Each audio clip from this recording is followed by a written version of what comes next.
At the corner of this laptop, it says VGN XXXXXX. At the bottom, it says PCG XXXX. And it has a sticker that says not for sale. And another sticker that says that this device has not been tested for compliance, and it should not be offered for sale or be leased. So what does this mean? This Sony Vaio laptop is a prototype that was never meant to be sold to the public. Yet somehow I was able to get my hands on this rare, unique example. I also got my hands on another one. Except this one is not a prototype. This is the Sony Vaio VGN NS 230E. Sony's always been fantastic with their product naming. At the bottom, we can see that it has a different set of stickers, including a Windows Vista key. And we can see that this has been tested for compliance, specifically with Canada's ICES law, so I can only assume that that means that this one is legal in Canada, while this one is illegal in Canada.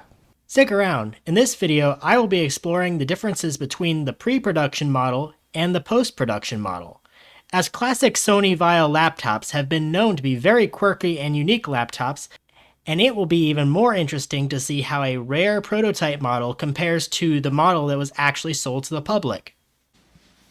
Just looking at the exterior, we can see that the main difference between these two models is the color. However, that's not the interesting bit.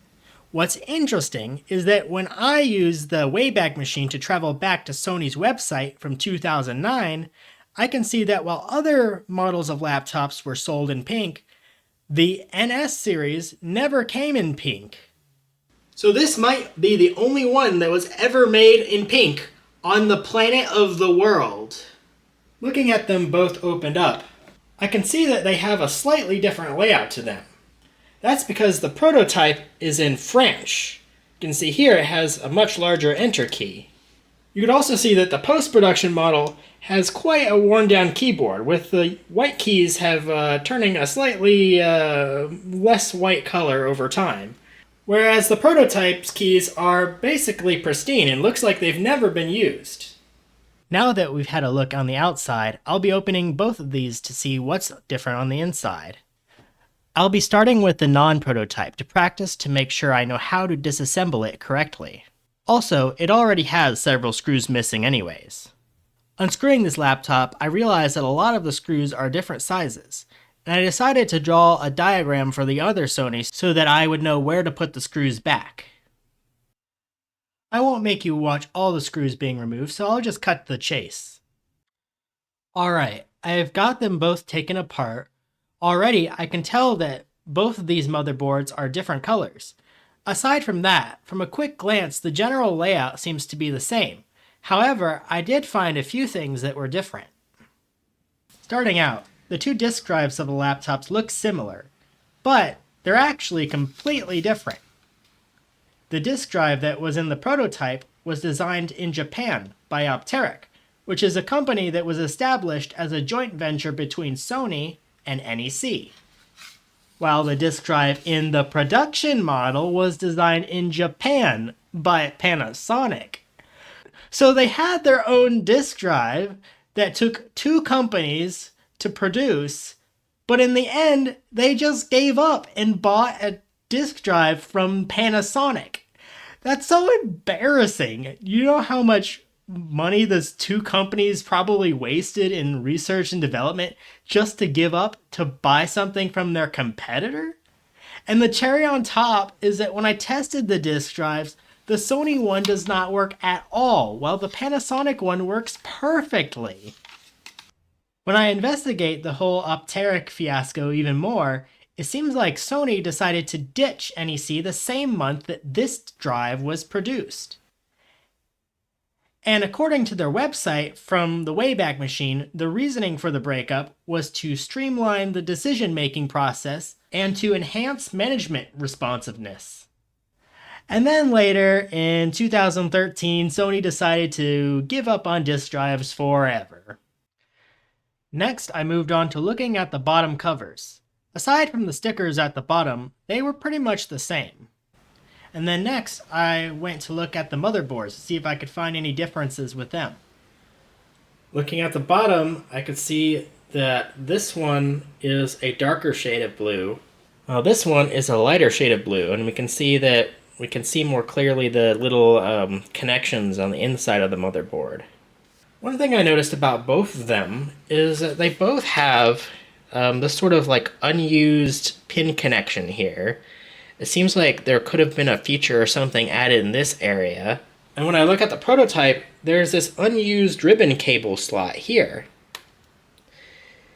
Which if we look back at the other motherboard, it doesn't even have that ribbon cable slot. So it's like they wanted to add a feature in this area, but they decided to scrap it and not add whatever it is that they wanted to add.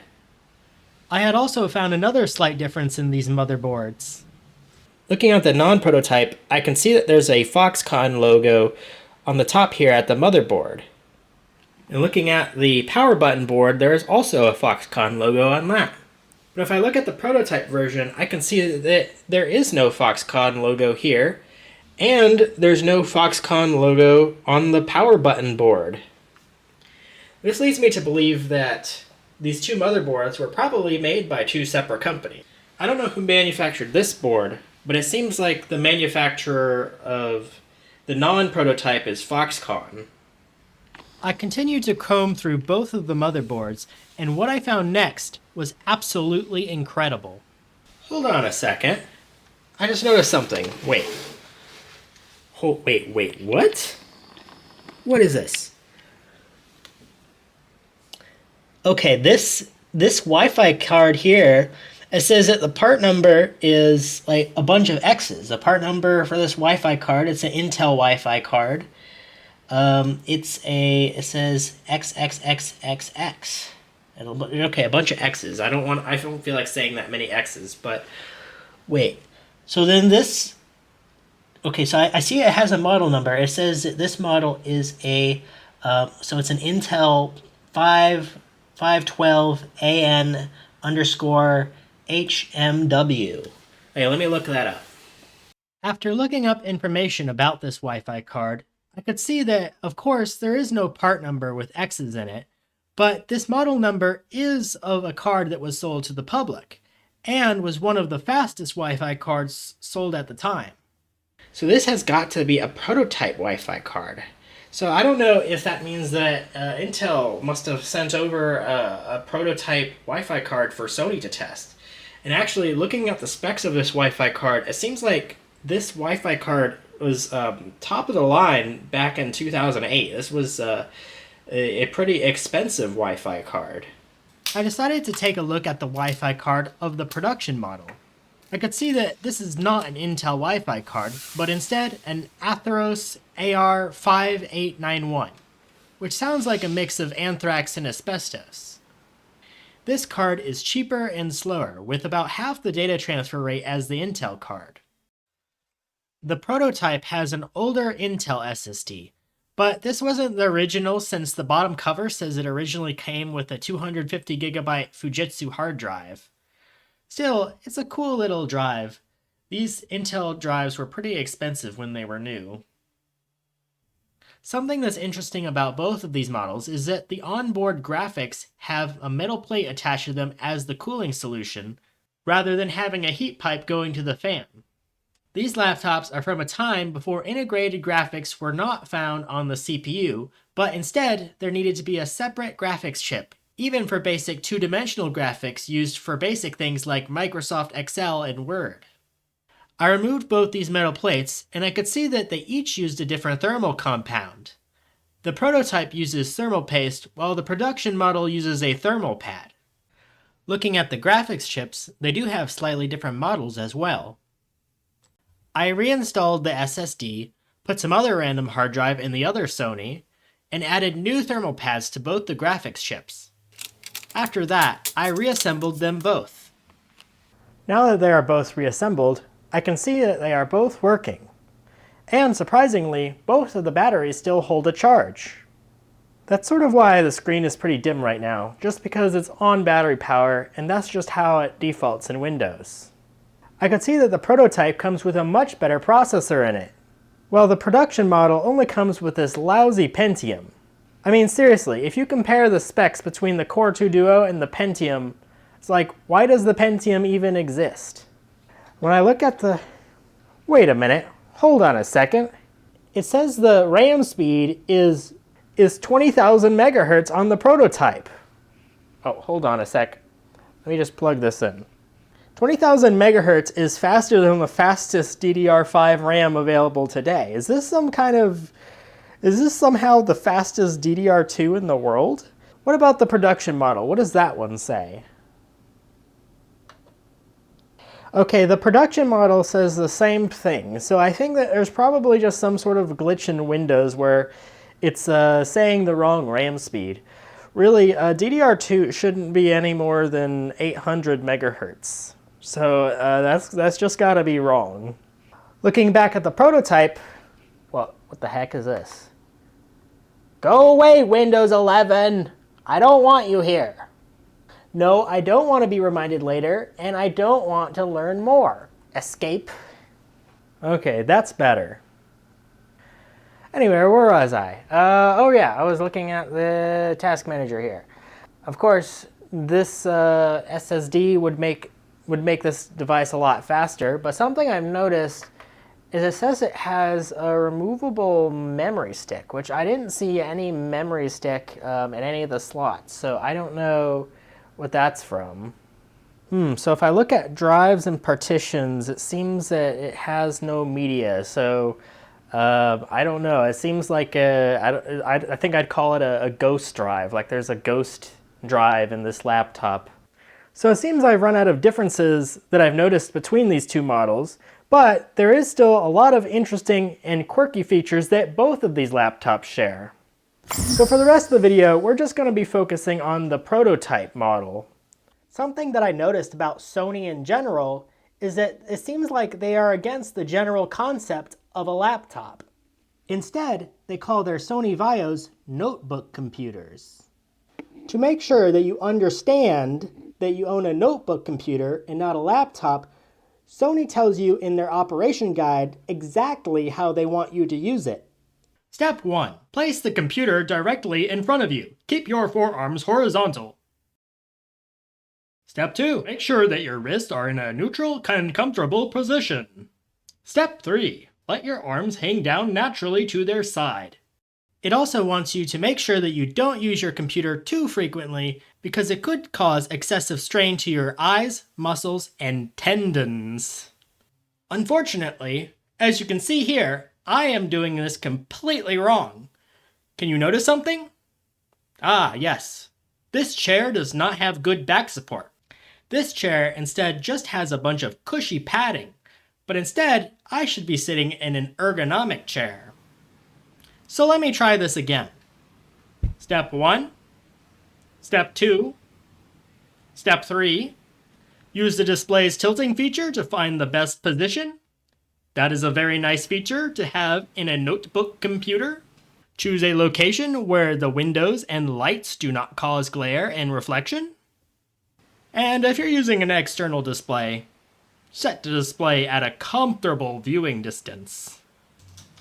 Now I am ready for some serious notebook computer usage. And as you can tell, I am excruciatingly comfortable. There is also a few other interesting things about this laptop. I'll run through them pretty quickly before I wrap up the video. One feature that this laptop has is it has a motion eye.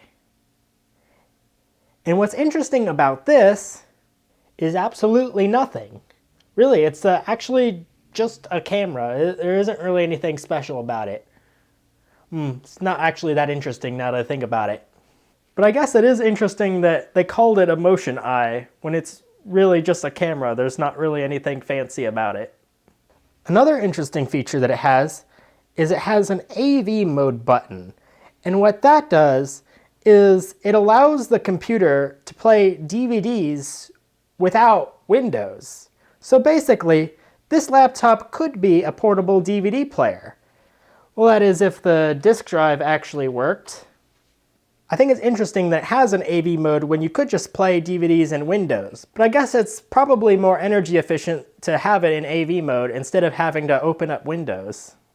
Another feature that it has that's not too uncommon is that it has an express card slot, which I could use to put in my Bluetooth module.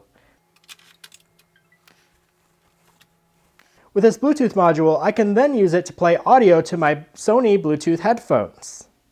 Something else that's interesting is if you notice here at the front, so we've got an SD card, but then we have another slot here. It looks like another SD card slot, and well, in some ways it kind of is. What it is it's a Sony Pro Magic Gate. Basically, it's just Sony's own proprietary version of an SD card. Originally, I had purchased this notebook computer on eBay for $50, and it was shipped to me from Palo Alto, California. If I look at Google Maps, I can see that around the San Francisco area, Sony has several office buildings. I think that this Sony Vaio prototype must have been in one of these buildings for review and testing, and likely was not supposed to leave that building, at least during the time period when this computer was new. As far as the story on how it left one of these buildings, I'm not too sure. If you liked this video, consider checking out some of my other content before subscribing. Bye-bye now.